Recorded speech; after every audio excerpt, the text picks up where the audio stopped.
বিতর্কিত শিক্ষাক্রমের মাধ্যমে দেশের ঈমান আকীদা বিরোধী নৈতিক ও ধর্মীয় মূল্যবোধহীন প্রজন্ম তৈরির বিরুদ্ধে আমাদের অবস্থান স্পষ্ট। বাংলাদেশ আদর্শ শিক্ষক ফেডারেশন দীর্ঘদিন ধরে গঠনমূলক ও অংশগ্রহণমূলক শিক্ষা সংস্কারের দাবি করে আসছে এবং শিক্ষকদের বিভিন্ন দাবি দেওয়া উত্থাপন করে আসছে,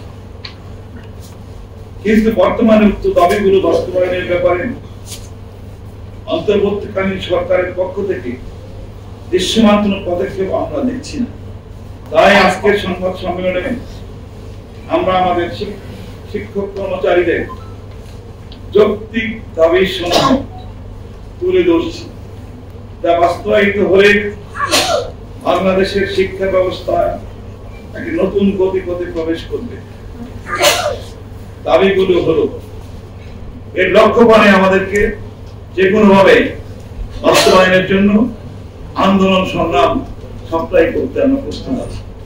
চাকরি জাতীয়করণ না হওয়া পর্যন্ত নিম্নের দাবিগুলো অবিলম্বে বাস্তবায়ন করতে হবে। ১, শিক্ষক কর্মচারীদের শতভাগ উৎসব বোনাস, সরকারি নিয়মে বাড়ি ভাড়া, চিকিৎসা ভাতা সহ অন্যান্য সুযোগ সুবিধা দিতে হবে। ২,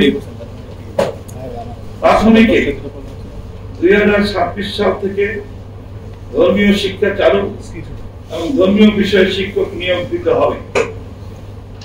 স্কুলের প্রধান শিক্ষকদের বেতন ভাতা নবম গ্রেডে এবং সহকারী শিক্ষকদের বেতন ভাতা দশম গ্রেডে প্রদান করতে হবে।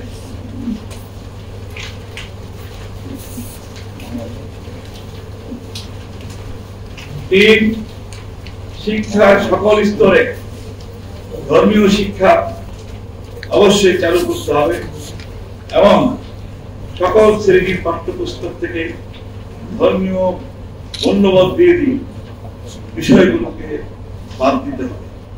৪, পেশাগত দক্ষতা বৃদ্ধি ও মানোন্নয়নের লক্ষ্যে সকল স্তরের শিক্ষকদের প্রশিক্ষণের ব্যবস্থা করা ও গবেষণা কর্মের সুযোগ দেওয়া এবং শিক্ষক কর্মচারীদের ভর্তির ব্যবস্থা থাকতে হবে। ৫, সকল স্বীকৃতিপ্রাপ্ত নন এনপিও শিক্ষা প্রতিষ্ঠান এনপিও গেজেট ঘোষণা করতে হবে। আগস্ট মাস থেকে বেতন ভাতা প্রদানের ব্যবস্থা করতে হবে। ৬, সরকারি কলেজ ও মাদ্রাসার শিক্ষকদের ৮ বছর পূর্ণ হওয়ার পর অটো সহকারী অধ্যাপক পদে পদোন্নতি দেওয়া এবং সহযোগী অধ্যাপক ও অধ্যাপকের পদ সৃষ্টি করতে হবে। ৭, বৈষম্যের শিকার ও চাকরিচ্যুত স্বৈরাচারী সরকারের সময়ে যারা বৈষম্যের শিকার হয়েছে, চাকরিচ্যুত হয়েছে, সাময়িক বরখাস্ত হয়েছে বা বিতাড়িত হয়েছে, সকল শিক্ষক কর্মচারীদের স্ব কর্মস্থলে পুনর্বহাল, বকেয়া বেতন প্রদান, অবসরকালীন সকল পাওনা পরিশোধ করা এবং অবসরে যাওয়া শিক্ষক কর্মচারীদের অবসর ভাতা সহ সকল পাওনাদি প্রাপ্তির বিষয়ে সরকারিভাবে নির্বাহী আদেশ প্রদান করতে হবে।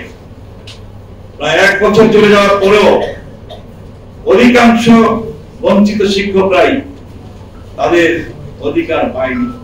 সেজন্য আমরা আজকের সংবাদ সম্মেলনে এটাকে গুরুত্ব দিচ্ছি এবং এ বিষয়ে অবশ্যই সরকারকে পদক্ষেপ নিতে হবে।